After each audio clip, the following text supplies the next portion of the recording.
Agenda here from @WeLightBeans and @figure.8.energy on Instagram. And today we are talking about abandonment wounds and authenticity and people pleasing and safe space, because they all feed into one another, right? So if you find that you're struggling with one thing, chances are it's because you were struggling with something else. These are the challenges that you've had to overcome, to navigate, things that you're still navigating. This rising, I woke up from a dream, right? And this dream gave me great insights. Ren is right here. Gave me great insight on some abandonment wounds that I didn't realize I was still navigating with. I thought I had worked through them already. But what happens is there are layers to healing, right? Just how there are layers to your chakras, it's also like that spiral, the vortex. Whenever you open up a chakra, it spirals out and then there's different layers. And so you can scrape off of one layer, you can scrape off another layer, you can keep scraping off the layers and until you get to that nitty-gritty little root at the bottom. And so that's where I feel like I am right now. And so it brought up two different instances where I had felt I had been abandoned, right?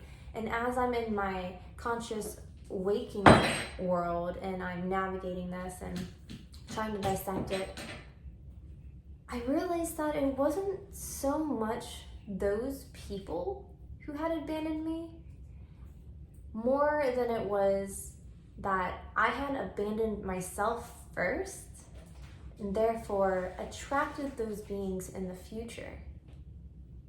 And I know that sounds a little bit strange, like, but the other person's doing it too, yeah, but like with the antennas, with the energies that were propelling out there, like the things that were radiating out, that was in my vortex, right?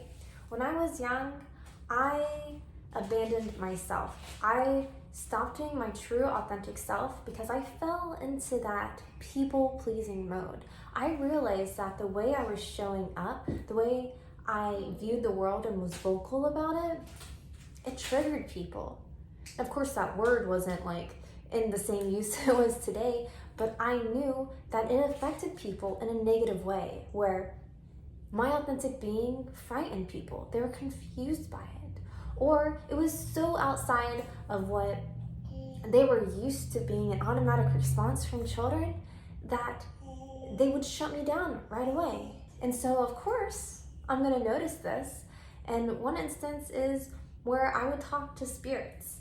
And I found out very quickly that that's not a normal thing to do. And so I stopped. I closed that channel off, and then I fell into depression for years. And you know, it's because I was not existing in my true authentic self. And so how I even came about realizing that it was me first abandoning myself that attracted these other situations is I went back, you know, like in a meditative state, and visited each of those situations. I visited myself in those situations, and I was like coming to myself in a way of where I wanted to console myself, reassure myself, let myself know that it was gonna be okay, that I was gonna get through it, and perhaps even play out narratives where maybe things were different, you know, just to overwrite the energy of what I was feeling. Because the negative energy that's imprinted on it, it follows down the timeline. And so I was exploring different timelines with it. And so for each of these things, I played out the different narrative, and then that's when I flashed back to myself, when I had done it to myself. To people please.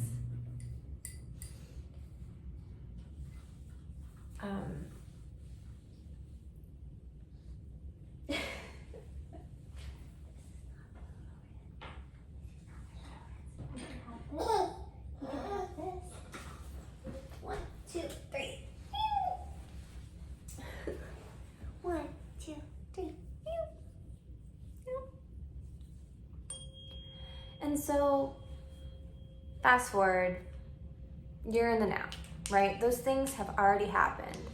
And I was asked about safe space today to find one of my older videos, and because I hadn't watched the video in a while, I wasn't quite sure what I had said in it, but I asked, if there are any specific questions. And the question that was asked was whether safe space was something that could be accepted externally or if it had to be internal first. And the answer to that question is multifaceted, right? Of course, if the external environment is safe, like you feel like you can express yourself around certain individuals and there's not going to be a judgment, it's easier to go and do the work for yourself, right? Because you feel like you can open up and express and you have the support there. And another way to do that is to go into hermit mode, right? To go into an environment where there's nobody. What I used to do is I used to go to the woods, the forest, and that's where I felt like I could truly be my authentic self because there's nobody there that was judging me. And nature is always so forgiving and loves the energy that you give, and the connection there was pure. However, you still need to address your internal state, or else you'll keep attracting the situations that you're attracting, right? And so to go deep within yourself and to do the work and to even project out that there is safe space, there are loving beings around me or that will be gravitating towards me that feel appropriate for the work that I'm doing. It's having that faith, and when you have that faith, that energy ripples out and you're able to attract more of that energy.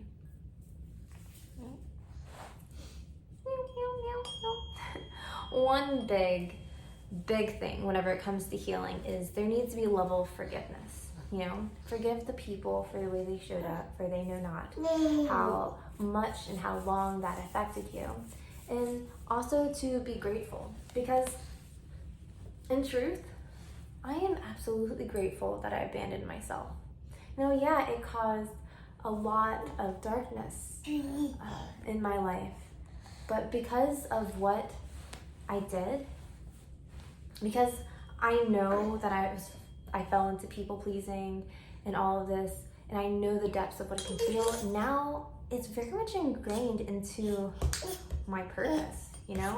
I want my children to feel, and not just my children, all the other light beings out there too.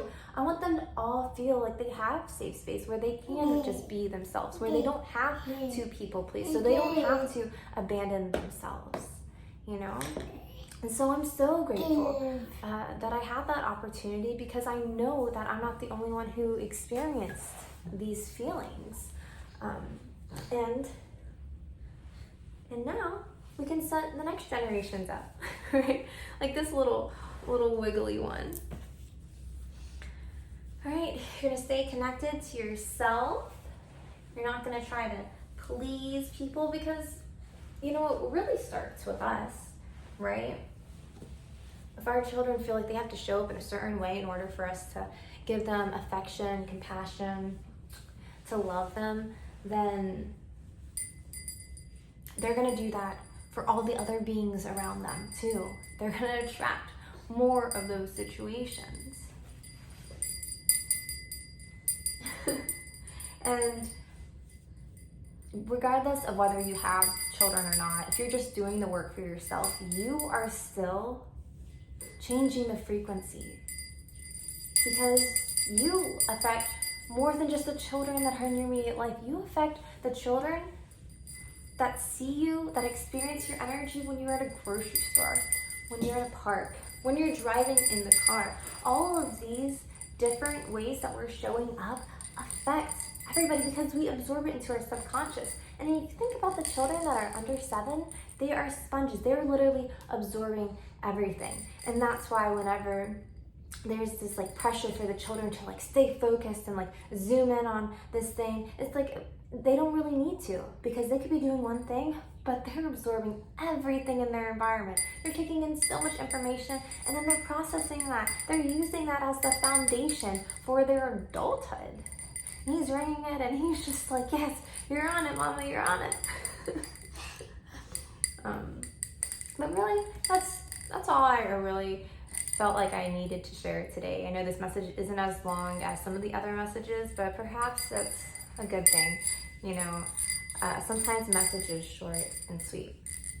So thank you so much for tuning in. I hope that this helped you. If you have any questions, just put them in the comments below. I respond to the comments, or send me a personal message on Instagram. Again, it's at lightbeans or at figure.8.energy. Oh, it's 11:11. That's nice.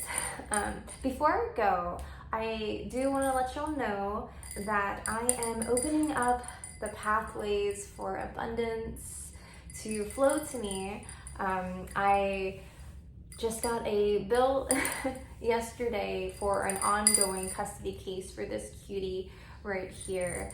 And it's quite sizable, so any and all support in that direction would really, really be appreciated, because, you know, we're doing the work, right? We're doing the work to show up as best we can, and I want to be able to continue to show up for him in the best way that I can.